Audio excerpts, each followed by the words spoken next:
Hi everyone, welcome back to my channel. It is Drew here from Lone Fox, and today I have another IKEA hacks video for you. I get requested to IKEA hacks all the time, and honestly, walking around IKEA and looking for projects to create is one of my favorite things to do. I always find so much inspiration there, and I get very creative when I go. So all around, it's a win-win for both of us because I have 4 really exciting projects for you guys today. Now, the crazy thing is that I personally was able to film all 4 of these projects in just one day. I have never been able to film all my projects in one day. Traditionally, it takes me about 2 days to finish all my projects, which means that these projects are super achievable, but at the same time, they're also very impactful. Like, they're a great change from the original, and I think that you guys are going to love them so much. Now, if you are not a part of the Lone Fox family, you're missing out. Make sure to click that red subscribe button. Also, click the bell icon next to the subscribe button. That way, you are notified every time I upload a brand new video. And also, guys, don't forget to follow me over on Instagram. I post so much more DIY content over there. It is Lone Fox Home. And I've also recently been so into TikTok, you guys. I posted like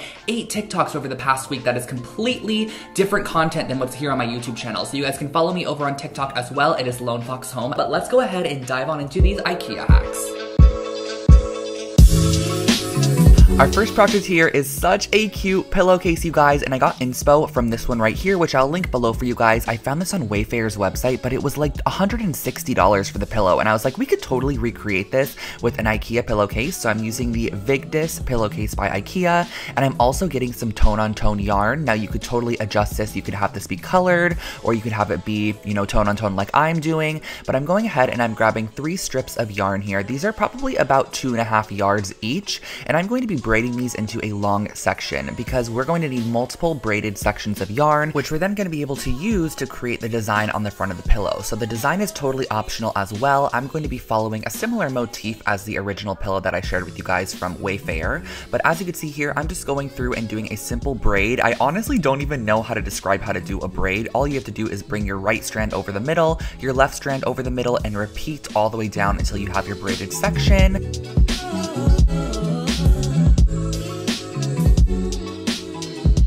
So just continue braiding until you have the desired lengths, which I put on the screen for you guys right here. And these are my finished off sections here. I'm going to be using some Fabri-Tac permanent adhesive, which is just my favorite fabric adhesive, and just pulling up that inspo photo once again. Now, I do believe that this is not just a pillowcase that one company designed. I've seen pillowcases with this similar motif all over the place, and I think it's really cute. You kind of have these rainbows on the left side. So what I start off by doing is actually mapping out my design with my braided strands. So I'm going around and just kind of freehand laying them down. I feel like this gives it a little bit more of that organic handmade look, which I love. But just keep in mind that you're going to be using 2 strands to create this squiggly section. So you're going to want to just map this out first and lay it out so that you're able to easily adjust it prior to gluing it down. So that's exactly what I did here. Just kind of placed it. And once I had it in my desired spot, I went back in with a generous amount of my Fabri-Tac fabric glue. And I can tell you guys right now, this is about 2 weeks after filming this video that I am doing this voiceover, and my pillow is in perfect condition. I have been putting it on my bed for the past 2 weeks, and it is so cute. I'm just obsessed with it. The Fabri-Tac adhesive really holds it down as well, but if you want to, you could totally go in there and sew it.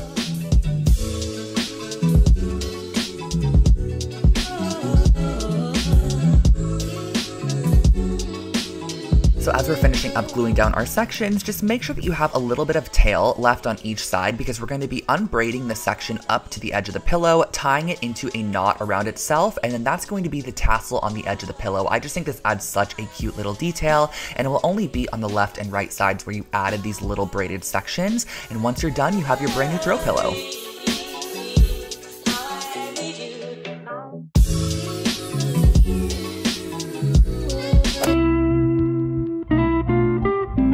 For a second project, I came across this Ivar shelf unit side piece while I was rummaging around the warehouse section of IKEA. I had no intention on purchasing this, but when I saw that they were sold separately, I ended up buying one. I brought it home and I started drilling through every other hole in this shelving unit. So basically the interior section here already has these pre-drilled holes, which basically determine the different heights that you could put your shelf at once you had 2 of these on either side of the unit. But I just went ahead and drilled fully through the holes, and then on the back side I flipped it over and re-drilled through just to make sure that we had a section which we could then go back through and thread some string through just to make a little bit more detail on the edge of this blanket ladder, which you guys are going to see.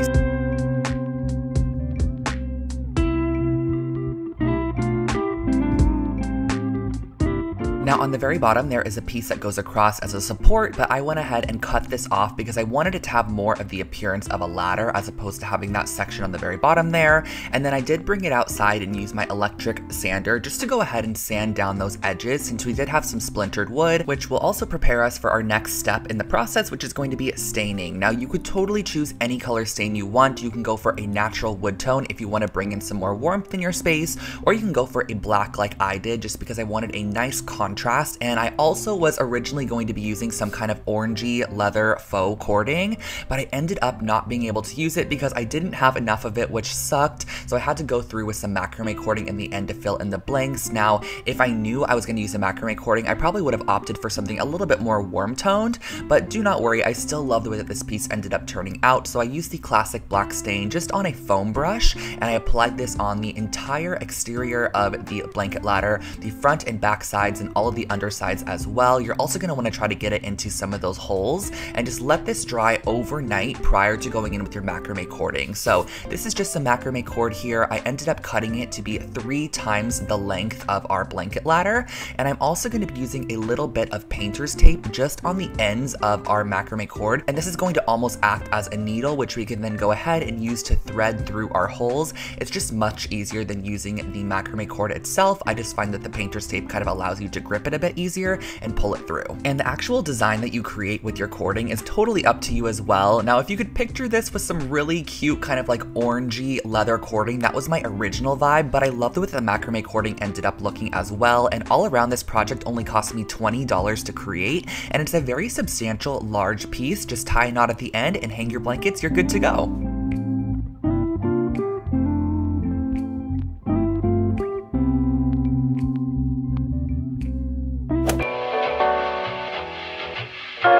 One of my most requested IKEA hacks is to create more versions of the Lil House rug, which I have done a couple times on my channel here. I've showed you guys how to create your very own designs and patterns on top of them.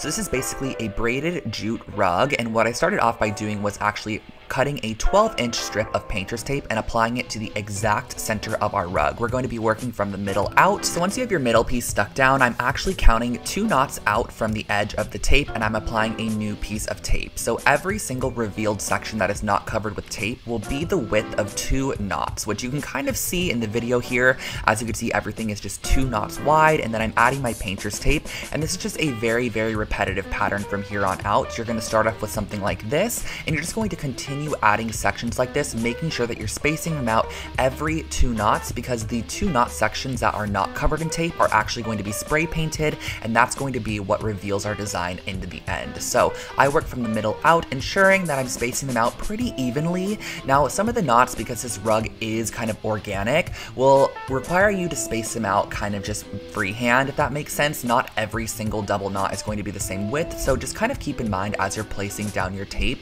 to follow a similar width as the one prior, just to create a very cohesive design in the end.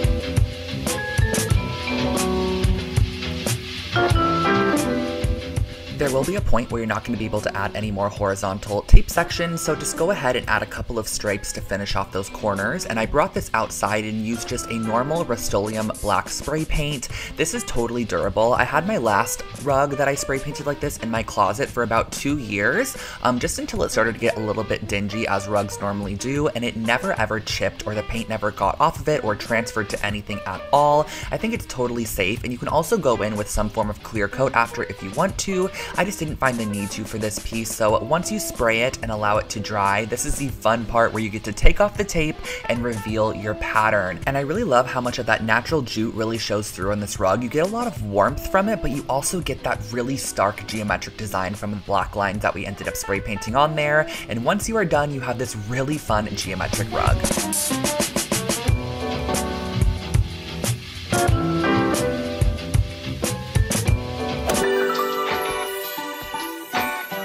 You guys know I had to save my favorite for last, and we're going to be starting off with 2 of these wooden mixing bowls along with the Hema light cord from IKEA. Now I'm going to go ahead and grab the 1 5/8 inch drill bit from this drill bit set that I have, and we're going to be drilling through the top of these wooden bowls, which is actually very, very simple to do. I'm going to be drilling right through the middle of the large bowl and also right through the middle of the small bowl as well. Now once you have those holes done, you're going to go ahead and grab some jute cording or whatever cording that you have, and I have these little wooden beads here which I've had in my stash for a while. I'll link the exact ones below for you guys, and I'm going to go ahead and just string on probably about 20 to 25 of these beads because we are actually going to be using this as a little accented detail.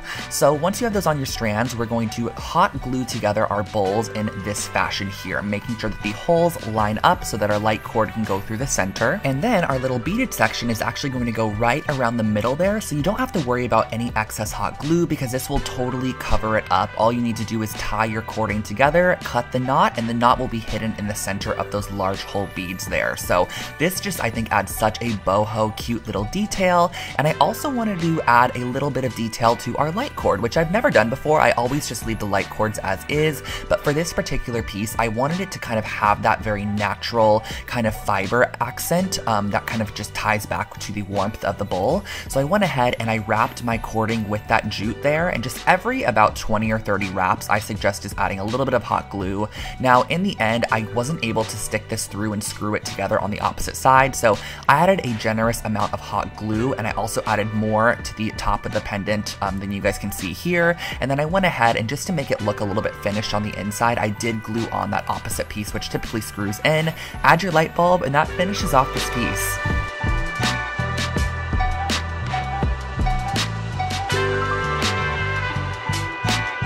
And you have made it through another episode of IKEA Hacks. Thank you guys so much for the constant support on this little series here on the channel. I absolutely love going to IKEA and creating products for you guys, or not products, well, taking their products and creating projects, if you know what I'm talking about. If you are not already part of the Lone Fox family, make sure to click that red subscribe button. It is 100% free, and I post brand new home decor and DIY content every single week here for you guys, and I would love to catch you guys here on the channel next week. So I will go ahead and let you guys go. I hope this video was inspiring for you, and let me know if you recreate any of these DIY projects by hashtagging LoneFoxHome on Instagram. I love being able to see your guys' creations. Thank you so much for watching, and I'll catch you in my next one. Bye, guys!